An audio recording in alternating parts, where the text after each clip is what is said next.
કુકાવાવ તાલુકાના દેવગામ ખાતે ઉગમ ફોજના પ્રગટ સંત શ્રી અમર સાહેબ આશ્રમ ખાતે રક્ષાબંધનના પવિત્ર દિવસે એક રાખડી એક વૃક્ષના સંદેશ સાથે પ્રેરણાત્મક વૃક્ષારોપણ કાર્યક્રમ યોજાયો। આ કાર્યક્રમમાં ભાઈ બહેનને રાખડી સ્વરૂપે એક વૃક્ષ અર્પણ કરી તેને વાવવાની અને તેનું સંભાળવાનો સંકલ્પ આપવામાં આવ્યો હતો। દેવગામ સારંગપુર રોડ ઉપર વૃક્ષારોપણ કરવામાં આવ્યું હતું। श्री महंत चंद्रेश बापू तथा आलिंगभाईना मार्गदर्शन हेठळ पीपळो, वडलो, आंबली, उमरो, करंज, લીમડો, બોરસલી सहित अनेक औषधीय અને છાયાદાર વૃક્ષોનું વાવેતર કરવામાં આવ્યું। શ્રી અમર સાહેબ આશ્રમ દ્વારા અત્યાર સુધીમાં આશરે 6000 થી વધુ વૃક્ષો વાવવામાં આવ્યા છે અને તેમનું જતન પણ કરવામાં આવે છે।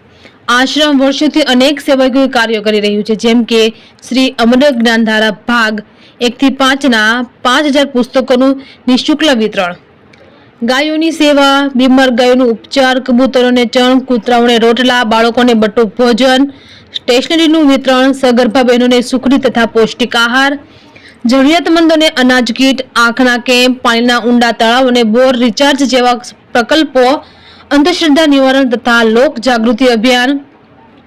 મહંત શ્રી ચંદ્રેશ બાપુએ જણાવ્યું કે પ્રકૃતિનું રક્ષણ એ આપણા ભવિષ્યનું રક્ષણ છે। દરેક વ્યક્તિ એક વૃક્ષ વાવવું અને તેને સંતાનનું સમૂહ ઉછેરવું જોઈએ।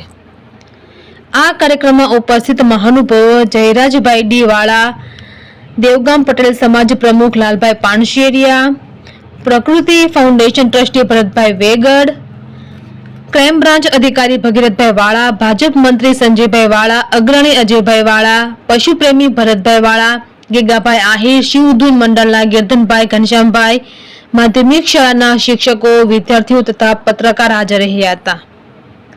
સુંદર આયોજન મહંત શ્રી ચંદ્રેશ બાપુ અને આલિંગભાઈના માર્ગદર્શન હેઠળ સફળતાપૂર્વક પૂર્ણ થયું। એક રાખડી એક વૃક્ષ ભવિષ્ય માટેનું અમૂલ્ય ભેટ। રિપોર્ટર કમલેશ રાવરાણી, સુલતાનપુર। જય ગુરુદેવ। પવિત્ર શ્રાવણ માસ ચાલી રહ્યો છે અને દેવગામમાં અમારે સદગુરુ અમર સાહેબ આશ્રમની સતત પ્રવૃત્તિઓ ચાલુ હોય એમાંની એક પ્રવૃત્તિમાં આજે અવસર મળ્યો। લગભગ કુકાવાવ અને આસપાસના તાલુકાઓના 10થી પણ વધારે ગામોમાં અંદાજિત 6000થી પણ વધારે વૃક્ષો વાવેતર થઈ ચૂક્યું છે અને આ પ્રક્રિયા સતત ચાલુ છે। આજે આ પૂર્ણિમાના દિવસે દેવગામમાં વૃક્ષારોપણનું ખૂબ સરસ આયોજન કરેલું છે। ગામ સહિતના તાલુકાના સર્વે વૃક્ષ પર્યાવરણ પ્રેમીઓ, આગેવાનો, સમાજ શ્રેષ્ઠીઓ બધાની હાજરીમાં આ સરસ કાર્ય થાય છે। ખાલી વાવેતર કરીને નહીં, પણ આ વાવેતર કર્યા પછી 3-4 વર્ષ સુધી આ વૃક્ષોની જે માવજત થાય છે અને ભૂતકાળમાં જે વાવેલા વૃક્ષો અત્યારે જે ઘટાટોપ ઊભા છે, આ કાર્ય જોઈ અને ખૂબ આનંદિત થવાય। અને મને વિશેષ હરખ એ છે કે આ જ પરિવારમાં અમારા સભ્ય તરીકે હું જ્યારે હોઉં ત્યારે ગર્વ લેવા જેવી બાબત કહેવાય કે કુટુંબમાં એક સારું કાર્ય થાય છે અને એની સુવાસ સમાજના દરેક ક્ષેત્રમાં પ્રસરી રહી છે અને હજુ પણ આ કાર્ય સતત ચાલુ છે।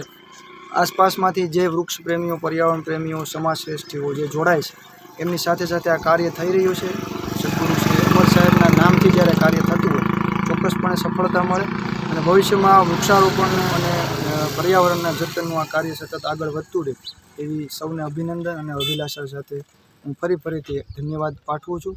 અને મને ખાસ ઘણા સમયથી ઈચ્છા હતી કે આ કાર્યમાં પ્રત્યક્ષપણે હું ઉપસ્થિત રહું, ત્યારે સદગુરુદેવ અને માતાજીની કૃપાથી આજે અવસર પ્રાપ્ત થયો છે। આ એક નિમિત્ત માત્ર છે, પણ આ કાર્યને સતત જ્યારે બહારથી જોતા હોય ત્યારે હરખ થતો હોય અને બધા મિત્રો આમાં જોડાય। આ દેવગામ એક નહીં પણ દરેક ગામોમાં અને તાલુકાઓમાં કાર્ય થાય, આને જોઈને બીજા કાર્યો થાય એવો પ્રેરણારૂપ આ કિસ્સો છે। ફરી બધાને ધન્યવાદ, અભિનંદન। ખૂબ સરસ। આજ શ્રાવણ મહિનાના સરસ પવિત્ર માસની નિમિત્તે દેવગામ ગામે અમર સાહેબ આશ્રમ તરફથી અને તેમના મહંત શ્રી ચંદ્રેશ બાપુ, આલિકભાઈ અને અમર સાહેબ પરિવાર તરફથી ઘણી બધી વિવિધ સેવાકીય પ્રવૃત્તિ તો થાય જ છે અને એમાંની એક વધુ વિશિષ્ટ પ્રવૃત્તિ એટલે કે વૃક્ષારોપણ। આજે ગામડાના ગ્રામ્ય ઉત્થાન માટે ખરેખર કામ કરનાર બહુ ઓછા લોકો છે। ગામડું છોડીને સતત બધાય સ્થળાંતર કરતા હોય એવા સમયમાં આજે ગામની અંદર અમર સાહેબ આશ્રમ તરફથી મનો કે અહીંયા કૂતરાને રોટલા હોય, કબૂતરાને સણ હોય, ગાયોને ઘાસચારો હોય, બાળકોનું શિક્ષણમાં ભજન હોય, એટલે આવી અનેક પ્રકારની પ્રવૃત્તિ તો આશ્રમ તરફથી થતી જ રહી છે. પણ એમાંની એક વિશેષ પ્રવૃત્તિ કે જે પાંચેય તત્વને જે પ્રોત્સાહન આપતું હોય એવું કોઈ કાર્ય હોય તો પર્યાવરણ છે, વૃક્ષો છે. અને એમાં આ સૌરાષ્ટ્રની ભૂમિ પર્યાવરણની એક ઝંખના હતી અને જેથી બહુ દુષ્કાળ પડતા. એનું મુખ્ય કારણ પર્યાવરણનો અભાવ હતો, એમાં કોઈ કુદરતનો કોઈ વાંક નહોતો.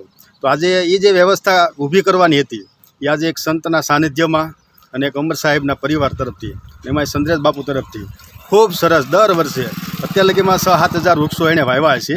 વાવ્યા તો નહીં, એને પાણી પાવું, એની ડાળીનું કટિંગ કરવું, એની માવજત કરવી, જેમ બાળકને જેમ માણસ તાલીમ આપે અને યુવાન બનાવે એમ છોડને ખરેખર ખૂબ સુંદર રીતે આવું સરસ મજાનું કાર્ય કરી અને દેશી સ્કૂલના વૃક્ષો વાવી અને આવું ખૂબ સારું કાર્ય થતું હોય, એટલે એ બદલ ખૂબ ખૂબ આભાર. જય ગુરુદેવ.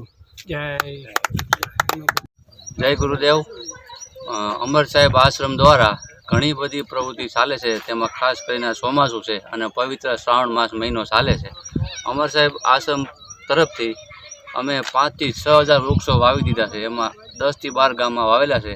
તેમાં આજે પૂનમ દિવસ અને શ્રાવણ માસ સારિંગપુર રસ્તે અમે વૃક્ષો વાવેલા છે. તેમાં પીપળો, આંબલી, ઉંબરો આવા બધા ઋષિકુળના વૃક્ષો વાવેલા છે.